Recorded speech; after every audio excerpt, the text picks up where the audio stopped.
History and development of योग इन गीता।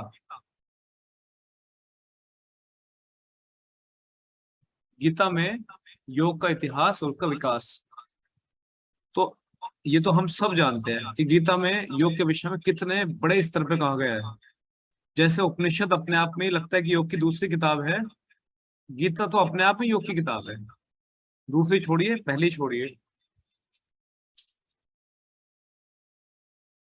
आप लोगों ने योग की परिभाषा पढ़ी थी गीता की अनुसार, क्या पढ़ा था? समत्वम योग उच्यते, योग की। अपने अपने कार्य में कुशलता ही योग है। हाँ, बिल्कुल। एक परिभाषा आपने पढ़ी थी, योगः कर्मसु कौशलम। एक परिभाषा आपने पढ़ी थी, योगः समत्वम योग उच्यते। प्रमाण मिल गया पहला। योग की परिभाषा भी योग में, गीता में कही गई है। ये दोनों होते क्या है वो आप पढ़ चुके हो। कर्मों में कुशलता ही योग है, और गीता समाज में रहने वाले इंसान के लिए मोक्ष का सबसे सरल माध्यम है। जितना सरल माध्यम मोक्ष का गीता कहती है, इतना शायद ही कोई कहता हो, है ना, सिस्टमेटिक। फिर योग में, इसमें गीता में और भी बहुत कुछ कहा गया है। गीता में निष्काम कर्म की बात की गई है। निष्काम कर्म के द्वारा मोक्ष को प्राप्त करने की बात की गई है। क्या कहा गया कि इसमें कर्मयोग की बात की गई है गीता में। किस रूप में? कृष्ण जी ने कहा कि यदि आप मुक्ति चाहते हो, अपनी मोक्ष चाहते हो, तो आप निष्काम कर्म करो, क्योंकि कर्म तो आपको करना ही है। जब कर्म करना ही है तो उसमें बस अपने मन की भावना निष्काम कर लो।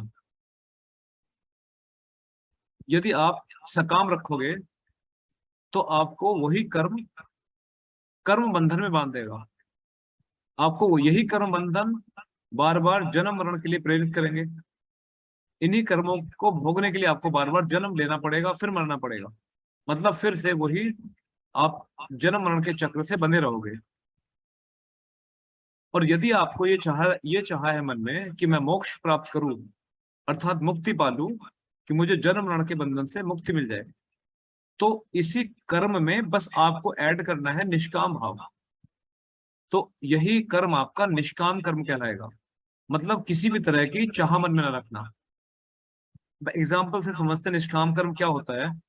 मैंने किसी के सहायता करके मैंने ये मन में इच्छा रखी कि अब ये मेरी सहायता करे, तो ये कहलाएगा सकाम कर्म।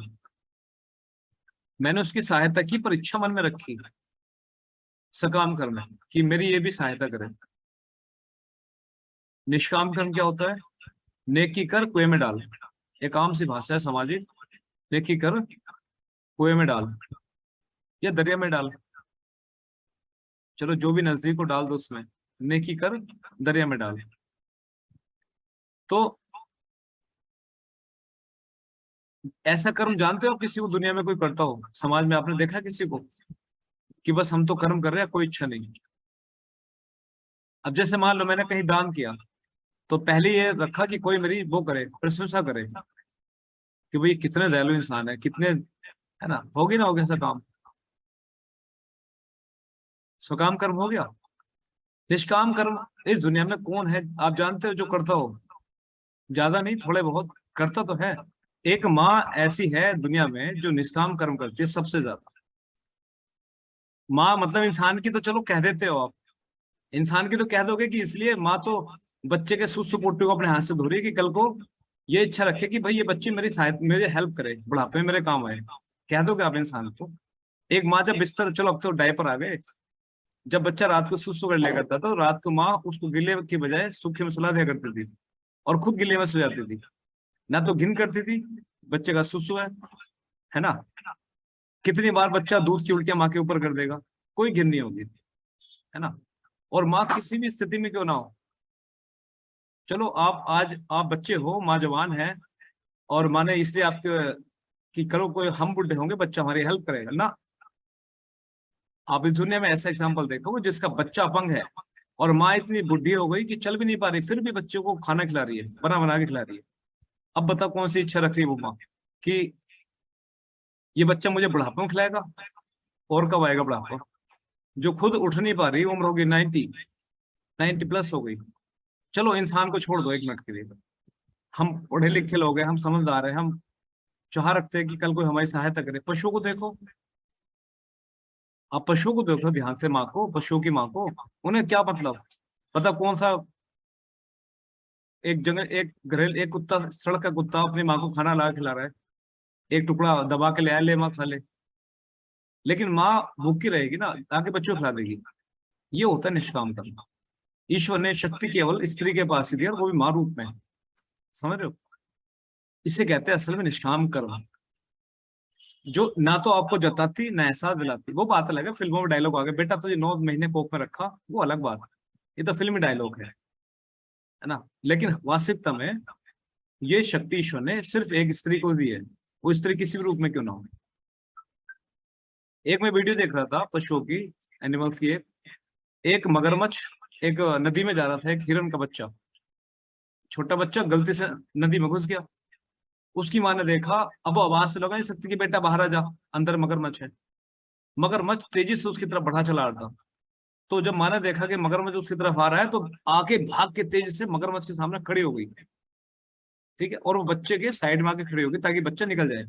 बच्चा अपनी गति से बराबर निकलता जा रहा था, बच्चा तो निकल गया, मगरमच्छ माँ को खा गया। अब बताओ आप इसे कौन सा कर्म कहोगे? असल में यही निष्काम कर्म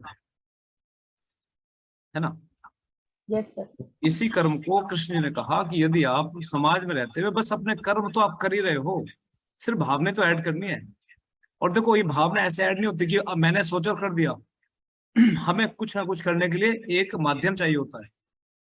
ये भावना लाने के लिए भी एक माध्यम चाहिए होगा, और वो माध्यम होता है दास्य भाव। जिस दिन आप ये स्वीकार कर लो कि मैं स्वामी नहीं हूं, मैं केवल दास हूं, मैं स्वामी नहीं हूं, मैं केवल दास हूं, तो मेरी क्या औकात मैं किसी को कुछ दे सकूं, है ना। मैं तो बस एक माध्यम हूं। उस ईश्वर ने मुझे मात्र एक माध्यम माना है बस, और मैं धन्य हूं कि मुझे माध्यम माना। फिर उन्होंने ध्यान योग के विषय में कहा। गीता में ध्यान योग के विषय में बहुत बड़े स्तर पे कहा गया। उन्होंने ध्यान की विधि बताई कि ध्यान कैसे किया जाता है। इन्होंने कहा ऐसा तभी संभव है जब आपकी इंद्रियां विषयों की आसक्ति को छोड़ चुकी होंगी, तभी आप ध्यान कर पाओगे। जब आप एकांत में स्थित चित्त वाले होंगे, एकांत में स्थित चित्त वाले, स्थित मन वाले, मन भागने वाला ना हो। जरा एक बार टटोल के देखो अपने अपने मन को, तो हमें समझ में आएगा कि हमारा मन कितना अस्थिर है।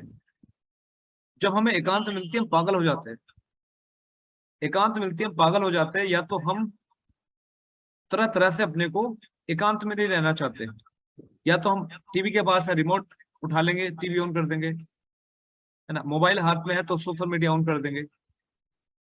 अगर ये भी सब नहीं है, इंटरनेट भी स्लो है, तो चलो फोन ही लगा दें किसी को,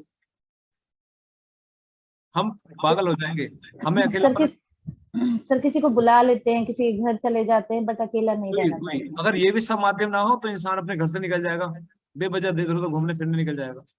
तो हमारा मन स्थिर नहीं है। ऐसे मन के साथ कभी ध्यान साधना नहीं हो सकती। तो पहले मन को इन सब विषयों से, ये उन्होंने कहा। फिर उन्होंने स्थान के बारे में कहा कृष्ण जी ने, कि भाई स्थान कैसा होना चाहिए। कि लगभग ऐसी बात उन्होंने भी कही जैसे कि उपनिषदों में कही गई थी। स्थान के विषय में क्या कहा कृष्ण जी ने?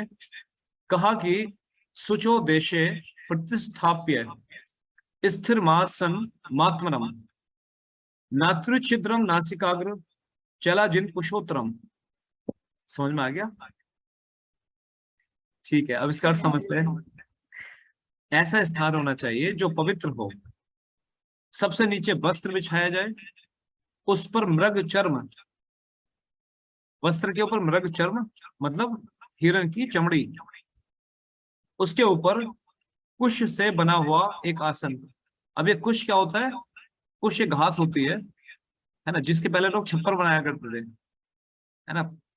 उस तरह की घास को उसके ऊपर बिछाए, उसके ऊपर बैठे, और ऐसा स्थान चुने जो ना अधिक ऊंचा हो और ना अधिक नीचा हो, समतल हो। जहां पे छिद्र ना हो किसी तरह से, ऐसे स्थान पर बैठकर साधक को योग साधना करनी चाहिए। सर तो फिर बहुत सारे हिरण मर जाएंगे। मैंने भी सोचा था, जब मैं पढ़ रहा था ना, तो पहले मेरे मन में भी प्रश्न आया था, और मैंने भी ये क्वेश्चन किया था तुरंत, और मुझे पता था आप में से किसी का प्रश्न आने वाला है। उत्तर ये था, हिरन दो तरह से मरते हैं, एक तो हम मारते हैं, एक अपनी प्राकृतिक मृत्यु मरते हैं। ये क्लियर हुआ। उन्होंने ये भी बताया कि ध्यान कैसे स्थान पे करना चाहिए, अब ये बताया कि ध्यान कैसे करना चाहिए, है ना। पहले तो ये बताया कि ध्यान के लिए क्या योग्यता होनी चाहिए आपके अंदर, फिर कहा ध्यान आप कैसे स्थान पे करा जाए, फिर कहा कैसे करे। तो फिर उन्होंने एक सूत्र बताया, कहा सम काय शिरोग्रीव धार्यन्न चलम स्थिरम संप्रेक्ष नासिकाग्र स्व दिशचिश नाने बवलोक्यन। ये उन्होंने कहा कि जो हमारी स्थिति है बैठने की, अब मैं आपको क्लास में कहता हूँ कमर गर्दन सीधी करी, क्यों करिए, कहाँ से सीखा हमने, कमर गर्दन यहीं से सीखा। सिर और गर्दन को सीध में रखते हुए, अर्थात न आगे झुके और न पीछे, बिल्कुल सीधे अपने ध्यान को नासिका अग्रभाग पर, नाक की टिप पर केंद्रित करे, स्थिर करे इस तरह से, और मन को सहज रूप से एकाग्र करें। ऐसी स्थिति में ध्यान को शुरू करें, इस तरह से ध्यान को प्रारंभ करें। इसके अलावा कृष्ण जी ने यह भी बताया कि योगी का आहार कैसा होना चाहिए, योगी का आहार कैसा होना चाहिए, योगी का लाइफ स्टाइल कैसा होना चाहिए, ये भी बताया उन्होंने। क्या कहा, युक्त आहार विहारस्य युक्त चेष्टस्य कर्मसु युक्त स्वप्नाप बोधस्य योगो भक्ति दुखा। जो योगी है उसका जो आहार विहार है वो उचित होना चाहिए। ये नहीं, अब हम योगी कहाँ से बताओ, सारे योग की प्रैक्टिस कर रहे हैं, उल्टी सीधी चीजें खा रहे हैं, है ना।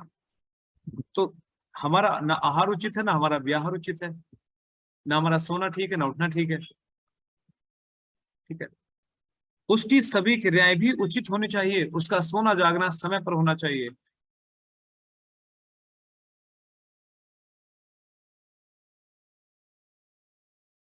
और अंत में कृष्ण जी ने योगी के इसके योग के फल के विषय में कहा कि योग का क्या फल मिलता है साधक को। अगर आप योग साधना में लीन हो जाते हो, आप योग साधना करते हो, तो सबसे पहली बात, आप पूर्ण जितेंद्रिय हो जाते हो, आप अपनी सभी इंद्रियों पर अपना वश कर नियंत्रण कर लेते हो, है ना। आप मन और इंद्रियों पे विजय प्राप्त कर लेते हो। उसके बाद आपका मन अंतर्मुखी हो जाता है। सॉरी मेरे को आपकी आवाजें हैं, किस पे विजय प्राप्त कर लेते हो? अपने मन और इंद्रियों पे। Your mind and senses. जो सेंसेस है हमारे, उसके ऊपर और मन के ऊपर हम अपना नियंत्रण कर लेते हैं।